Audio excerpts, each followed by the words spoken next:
Hello everyone and welcome you all to my channel. এবং আজকে আমি যেই টপিকটা নিয়ে তোমাদের ভিডিওটা নিয়ে এসেছি, that is the most important topic nowadays and the most trending topic nowadays, that is one nation one election.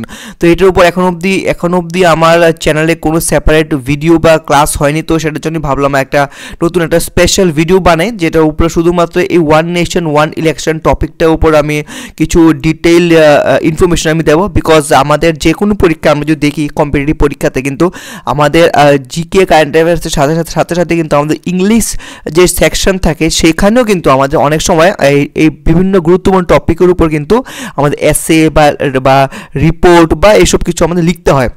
ওকে, তো সেই জিনিসটা মাথায় রেখে আজকের এই টপিকটা, এবং এটা খুবই, যেটা বললাম, খুবই মোস্ট ট্রেন্ডিং চলছে এখন এই নিউজটা। বিকজ আমরা জানি যে কিছুদিন আগে যে আমাদের কেন্দ্রীয় সরকার কিন্তু ওরা কিন্তু এটাকে ক্যাবিনেট, যে ইউনিয়ন ক্যাবিনেট কিন্তু এটাকে সম্মতি জানিয়েছে। তো এটাও এখনও লাগু হয়নি। তো কি প্রসেসটা কীভাবে কি হয়েছে না হয়েছে বা কবে লাগু হবে, এই সবগুলো তোমরা ভিডিওতে পেয়ে যাবে। তো ভিডিওটা শেষ অবধি দেখবে এবং ভালো লেগে থাকলে কিন্তু অবশ্যই আমার এই চ্যানেলটাকে সাবস্ক্রাইব করে থাকবে এবং বেল আইকনটাকে প্রেস করে রাখবে, যাতে আমার যে কোনো ভিডিও তোমাদের কাছে সবার আগে পৌঁছতে পারে। তো প্রথম আমাদের জানতে লাগবে যে what is one nation one election. এই ব্যাপারটা এখন কেন ট্রেন্ডিং হচ্ছে, ওয়াই? এখানে আমাদের যারা যে সরকার আছে ওরা একরকম স্টেটমেন্ট দিচ্ছে, বা অপোজিশন আর একরকম স্টেটমেন্ট দিচ্ছে। যে অপোজিশন বলছে এটা ভালো না, বা গভর্নমেন্ট সরকার পক্ষ বলছে যে এটা ভালো হবে। তো কেন এই পুরো ব্যাপারটা, চলো আমরা একটু এটা ফাইন্ড আউট করি। যে কি বলছে, ওয়ান নেশন ওয়ান ইলেকশন, এটা একটা প্রপোজাল আনা হয়েছিল under the consideration by the government of India to synchronize all elections in the country either on a single day or within a specific time frame with an objective of cutting election cost. Of main যে আমাদের মন্ত্রী minister বা আমাদের যে গভর্নমেন্টের যে চিন্তাধারা আছে সেটা হচ্ছে কস্ট কাটিং করা। যে আমরা যখন কোনো ইলেকশন করাই, আমাদের দেখা যায় যে পুরো বছরই দেখা যাচ্ছে যে কোনো না কোনো রাজ্যে ইলেকশন হচ্ছে। তো ইলেকশনের জন্য এতে কি হচ্ছে যে প্রচুর পরিমাণে ফান্ডিং লাগছে। তো এটা চিন্তা ভাবনা করা হয়েছে যে যদি এরকম কোনো প্রসেস করা যায়, যাতে করে যে সমস্ত রাজ্যে ইলেকশন এবং যাতে ইউনিয়ন ইলেকশন, যে লোকসভা এবং স্টেটের যে অ্যাসেম্বলি ইলেকশন, সেটা যদি একসাথে করানো যেতে পারে, তাহলে কি হবে, তাহলে আমাদের যে কস্ট কাটিংটা অনেকটাই কম হবে। একটা টাইম সব কিছু হয়ে যায় এবং পুরো বছর ইলেকশন প্রসেসে আমাদের পড়তে হবে না। এবং আমরা যদি দেখি যে আমাদের হিস্ট্রি যদি দেখি যে আমরা কিন্তু 1957 বা 67 আগেও কিন্তু আমাদের কিন্তু দেশে কিন্তু ওয়ান নেশন ওয়ান ইলেকশন ছিল, বাট পরবর্তী সময় কিছু কারণে এটা হয়নি, এটা ক্যান্সেলেশন হয়ে গেছিলো। যদিও এটা আমরা দেখে নেবো ভিডিও পরবর্তী সেকশনে। তো কি বলছে, one of its most notable proposal is to simultaneously conduct election in the Lok Sabha and State Legislative Assembly of all 28 states and 8 union territories. তো আমাদের 28টা রাজ্য এবং 8টা ইউনিয়ন টেরিটরির মধ্যে যাতে একসাথে ইলেকশন করা যায় সাইমultaneously, সেটার জন্য একটা প্রপোজাল তৈরি করা হয়েছে। তো the bill was introduced in the Indian parliaments lower house Lok Sabha on 17 December 2024। তো এটা আমাদের লোকসভাতে কবে এটা পেশ করা হয়েছিল, 17 ডিসেম্বর। তো এই মাসে 17 তারিখ কিন্তু এটা আমাদের লোকসভাতে এটাকে পেশ করা হয়েছিল। এবং পরবর্তী সময় যেটা আমরা নিউজে দেখেছি যে ইউনিয়ন ক্যাবিনেট অ্যাপ্রুভাল দিয়েছে, যদিও এটা লাগু হয়নি। ওকে, তো এটা লাগু হওয়ার পেছনে অনেক কারণ আছে। কি প্রপোজালে এটা লাগু হতে পারবে সেটাও আমি তোমাদেরকে ভিডিওতে দেখাবো। তো ভিডিওটা শেষ অবধি দেখবে, ভেরি ইনফরমেটিভ ভিডিও কিন্তু তোমার জন্য এটা হবে। তো আমরা আগে দেখবো যে what is the central idea behind one nation one election. তো এই যে ওয়ান নেশন ওয়ান ইলেকশন যে প্রপাগান্ডাটা চলছে, এটার পিছনে সেন্ট্রাল আইডিয়াটা অ্যাকচুয়ালি কি?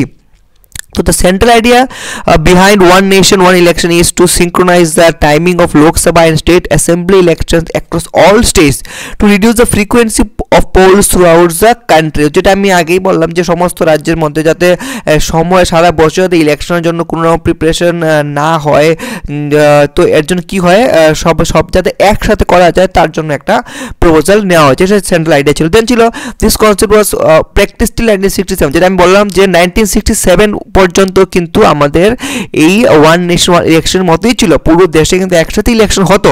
ঠিক আছে, after we got the independence, এবং প্রথম ইলেকশন কবে হয়েছিল, 1951-52 এই টেনিয়রে হয়েছিল ফার্স্ট ইলেকশন। তো তখন থেকে 1967 পর্যন্ত কিন্তু আমাদের দেশে কিন্তু সাইমultaneously ইলেকশন হয়েছিল। But but it was disrupted due to various reasons such as defections, dismissals and dissolution of government. তো বিভিন্ন সময় দেখা গেছে যে অনেক সময় সরকার পরে যায় বা সরকারের যারা যারা গভর্নমেন্ট থাকে ওদেরকে ইমপিচমেন্ট করা হতে পারে বা বিভিন্ন রকমের ডিসলিউশন হতে পারে বা ডিসমিস হতে পারে, ডিফেকশন ল লাগতে পারে বা আমাদের রাষ্ট্রপতি যদি কোনো সময় এখানে ইমার্জেন্সি যায় তাহলে সরকার পতন হয়। তো সেই সমস্ত ক্ষেত্রে কী হয়ে গেছে যে আমাদের এখানে এই যে ওয়ান নেশন ওয়ান ইলেকশন হতে সেই যে প্রসেসটা সেটার মধ্যে একটা ফাটল দেখা দিয়েছে। ঠিক আছে, the cycle was first broken. কবে প্রথম ব্রোকেন হয়েছিল?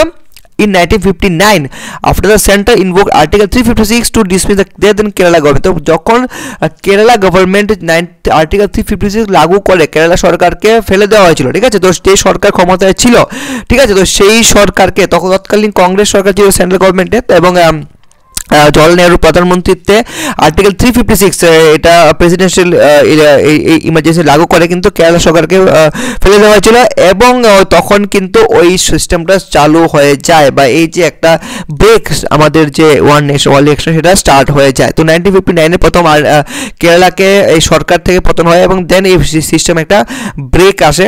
Currently the assembly polls in the states of Arunachal Pradesh, Sikkim, Andhra Pradesh and Odisha are held together with the Lok Sabha election.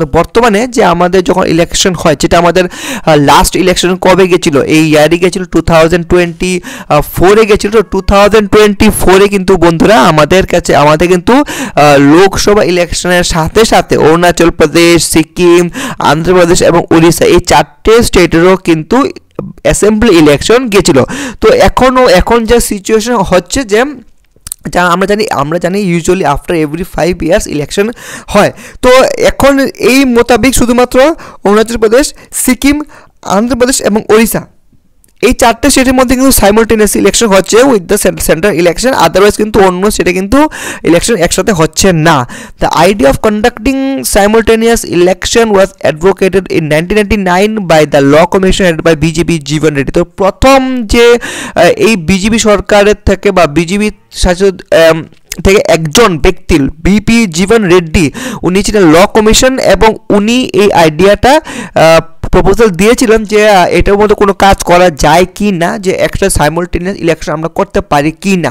তো সেখান থেকে সূত্রপাত যদি আমরা দেখি যে এত দিন লেগে গেছে যে এটার জন্য কাজ হতে তো এখন রিসেন্টলি গভর্নমেন্ট অফ ইন্ডিয়া দেখা গেছে যে ওরা এটার ব্যাপারে খুবই আগ্রহী এবং একসাথে তো ইলেকশন করা যায় তার জন্য কিন্তু ওরা একটা প্রপোজাল নিয়ে আসছে। তো হাই লেভেল কমিটিও কিন্তু এর জন্য তৈরি করা হয়েছিল, যেটার মূল ব্যক্তি ছিলেন আমাদের president of India mister Ramnath Kovind. তো on 2nd September 2023 the government of India issued a notification constituting a high level committee to examine the issue of simultaneous election. তো একটা হাই লেভেল কমিটি বানানো হয়েছিল যাদের মূল কাজই ছিল যে এই ওয়ান নেশন এবং ওয়ান ইলেকশন জন্য একটা কাজ করা এবং প্রপোজাল নিয়ে আসা এবং কি করলে এইটা করা যেতে পারে সেটা নিয়ে একটা চিন্তা ভাবনা করা। এবং এটার মেইন ব্যক্তি ছিলেন আমাদের former president of India Ramnath Kovind. This committee has been constituted under the chairmanship of former president of India Ramnath Kovind. তো চেয়ারম্যান কে ছিলেন? এই যে ওয়ান নেশন ওয়ান ইলেকশন জন্য একটা কমিটি গঠন করা হয়েছিল, সেই কমিটির চেয়ারম্যান ছিলেন আমাদের ফর্মার প্রেসিডেন্ট শ্রী রামনাথ কোবিন্দ এবং ওনার সাথে আরও যারা কমিটি মেম্বার ছিল ওরা কে ছিলেন তোমরা এটা লিখে রাখতে হবে।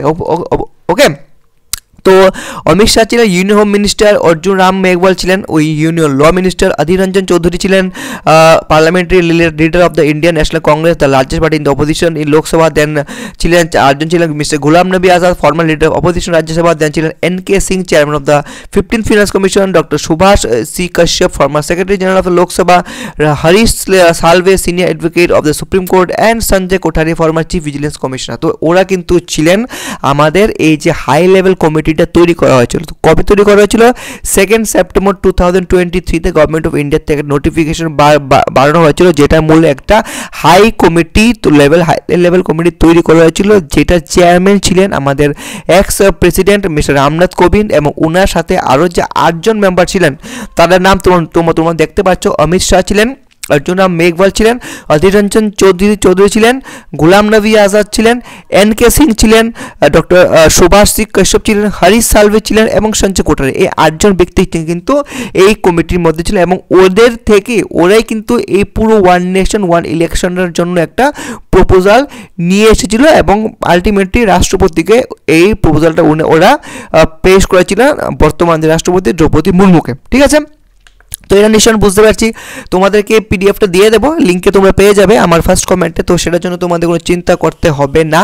তো সেটা দেখে নেব। তো কি বলছে চ্যালেঞ্জেস, এইবার আমাদের যে একটা মূল জিনিস আমরা যে বলবো যে এই যে আমরা ওয়ান নেশন ওয়ান ইলেকশন করাতে যাচ্ছি, যেটা আমি তোমাদেরকে প্রথমে বলেছিলাম যে আমাদের যে সেন্ট্রাল গভর্নমেন্ট ওরা এটার পক্ষে আছে, বাট অপোজিশন লিডাররা কিন্তু এটার বিপক্ষে আছে এবং ওরা এটার মধ্যে অনেক প্রবলেমস ওরা বার করছে এবং এটাই আমরা আলোচনা করতে হবে, যেহেতু একটা দেশের ব্যাপার, বিশাল বড় একটা ইস্যু, একটা ইলেকশন একসাথে করা, সেটার জন্য অবশ্যই চ্যালেঞ্জেস তো আছে। তো সেটা আমাদের কি, সেটা আমাদের দেখতে হবে। যে প্রথম কথা হলো ফিজিবিলিটি, যেহেতু এখানে আমাদের সংবিধানের মধ্যে লেখা আছে article 83(2) and 172 of the constitutional stipulates, বলা আছে that the tenure of Lok Sabha and state assemblies respectively with the last 4-5 years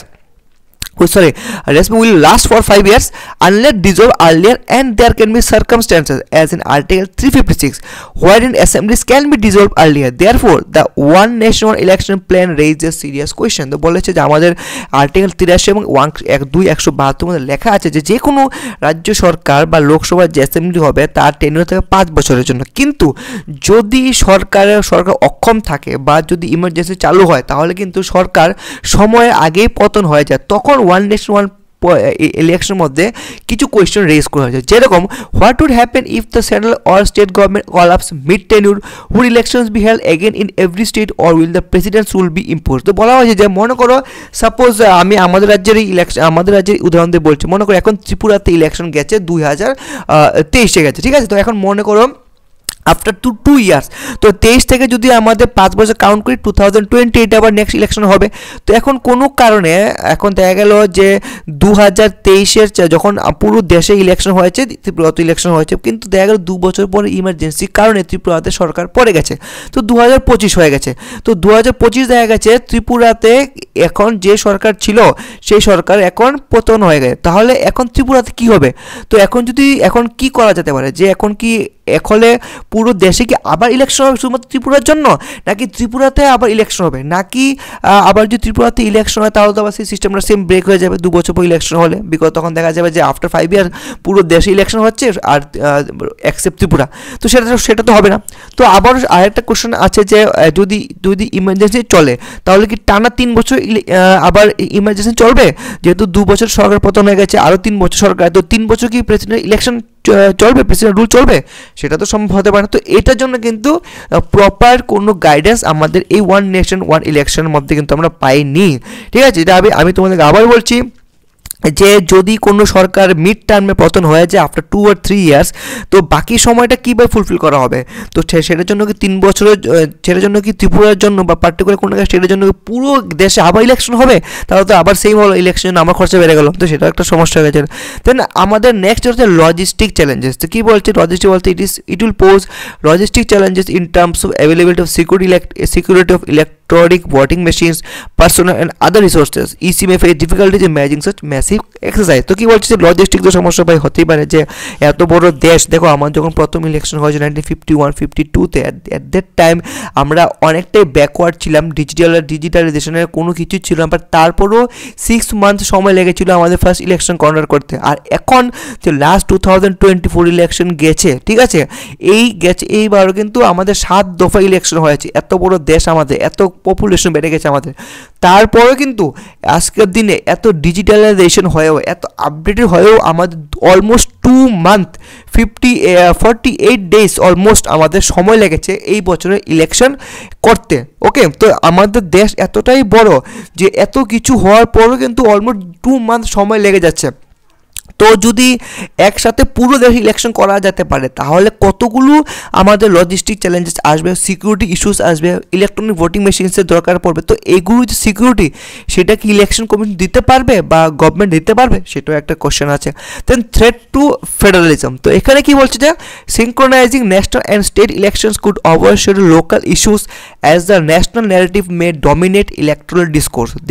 This could result in national parties overshadowing regional voices, diminishing the representation of local concerns and needs which are often best understood by state level parties.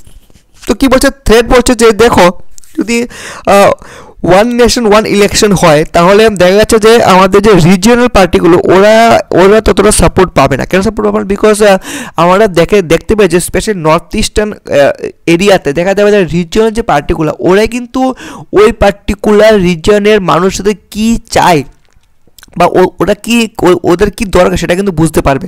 মনে করো যে যেমন TTADC যে নির্বাচিত এমএলএরা আছে এডিসিতে, তো ওরা কিন্তু ওদের যে মানুষরা ওদের মানুষের কি দরকার, ওরা কি চায় ওদেরটা ওরা বুঝতে পারবে, because they are also connected with each other. Okay, এখন এখানে যদি ন্যাশনাল লেভেল কোনো পার্টি চলে আসে, সাপোজ বিজেপি, কংগ্রেস বা অন্য কোনো পার্টি চলে আসে, ওরা কিন্তু ততটা এফেক্টিভ হবে না যতটা রিজিওনাল পার্টি এফেক্ট হবে ওদের লোকেদের জন্য। তো ওয়ান নেশন ওয়ান ইলেকশন হয়ে গেলে কী হবে, রিজিওনাল পার্টিগুলো ওদের মতো কাজ করতে পারবে না, ওরা সাইড হয়ে যাবে এবং এতে লাভবান হবে বড় পার্টিগুলো, ন্যাশনাল লেভেল পার্টিগুলো, বিজেপি, কংগ্রেস বা বড় পার্টিগুলো। তো ওরা একটা মেজর পোর্শন নিয়ে নেবে এবং দেখা যাবে ওরা সরকার গঠন করলে সেরকম পরিমাণে বেনিফিটেড ওরা দিতে পারবে না যেটা রিজিওনাল পার্টি ওদের লোকদেরকে দিতে পারছে। তো সেটার জন্য একটা সমস্যা কিন্তু আমাদের দেখতে পাচ্ছি। দেন হচ্ছে রিডিউস অ্যাকাউন্টেবিলিটি, যে কাজের প্রতি দায়িত্বশীলতা সেটা কিন্তু কমে যেতে পারে। Frequent elections keep representative vigilant but experts warn that less frequent elections may reduce their accountability, limiting voter chance to express dissatisfaction. দেখো এখানে বলা হচ্ছে যে ফ্রিকোয়েন্ট ইলেকশন যদি হয় তাহলে কী হবে, যে সরকার পক্ষ থাকে যে ওরা কাজের প্রতি অ্যাকাউন্টেবিলিটি থাকবে, যে আমরা যদি ঠিকমতো কাজ না করি হয়তো পরের বছর অ্যাসেম্বলি ইলেকশন আমাদেরকে সমস্যায় পড়তে পারে। বাট যদি আবার একসাথে ইলেকশন হয়, 5 বছর পর আবার ইলেকশন হবে, তাতে কী হবে যে অ্যাকাউন্টেবিলিটিটা কমে যাবে বা কাজের প্রতি যে যতটা ওদের এফিসিয়েন্সি সেটা ওরা সেমনটা দেখাবে না যেরকম পরিমাণে এখনটা ওরা দেখাচ্ছে, সে সরকার পক্ষ বলো বা বিরোধী পক্ষ বলো, যেই সরকার আসবে, ঠিক আছে। And pressure on election machinery. The ECI would face significant pressure to conduct free and fair elections simultaneously across the country. Any systematic failure or irregularities could have far-reaching consequences, potentially eroding public trust in the electoral process and institution. তো election মেশিনের উপর একটা প্রশ্ন আসবে, because দেখা যাচ্ছে যে আমাদের যে সামান্য যে স্টেট ইলেকশন সেখানেও দেখা যাচ্ছে আমাদের অনেক সময় ভোটিং মেশিন সমস্যা হতে পারে, ইলেকশন কমিশনে অনেক সমস্যা হতে পারে। বাট এখন যখন তোমার পুরো দেশব্যাপী একটা ইলেকশন হবে সেখানে যদি একটু সমস্যা দেখায় তাহলে পুরো সিস্টেমটা কলাপস হয়ে যাবে এবং এতে মানুষের কিন্তু একটা আস্থা নষ্ট হবে। তো এই রকমের যে চ্যালেঞ্জেসগুলো মুখোমুখি কিন্তু হতে হবে এবং এইগুলো নিয়ে কিন্তু আমরা কোনো রকমের কোনো সদুত্তর এখন অবধি কিন্তু পাইনি। তো এটাও এখন একটা ধোঁয়াশার মধ্যে আছে, যেহেতু এটা এখনও লাগু হয়নি। তো লাস্টে আমরা দেখে নেব where does the bill stand currently এখন বিলটার কী কন্ডিশনে আছে। After the One Nation election bill was introduced in the Lok Sabha, the opposition demanded to send it to the Joint Parliamentary Committee. Meanwhile, the government has also endorsed the demand, stating that discussion at all levels are necessary. Therefore, the bill would be sent to the JPC. But Joint Parliamentary Committee তৈরি করা হয়েছিল। তো যখন এই বিলটা লোকসভাতে পেশ করা হয়েছে তো সবাই ডিমান্ড করা হয়েছে যাতে এই বিলটাকে জেপিসির কাছে পাঠানো হয়, জয়েন্ট পার্লামেন্টারি কমিটি, যেখানে সরকার পক্ষ, বিরোধী পক্ষ এবং সমস্ত বড় বড় নেতা মন্ত্রীরা এখানে বসে ওরা এটাকে দেখবে। এবং বিকজ সরকারও বলেছে যখনই আমরা একটা বিল, এটা একটা বড় বিল, এটা যখন পাস করাবো তখন এটা সবাই সর্বসম্মতি লাগবে, না হলে কিন্তু এটা কাজে আসবে না।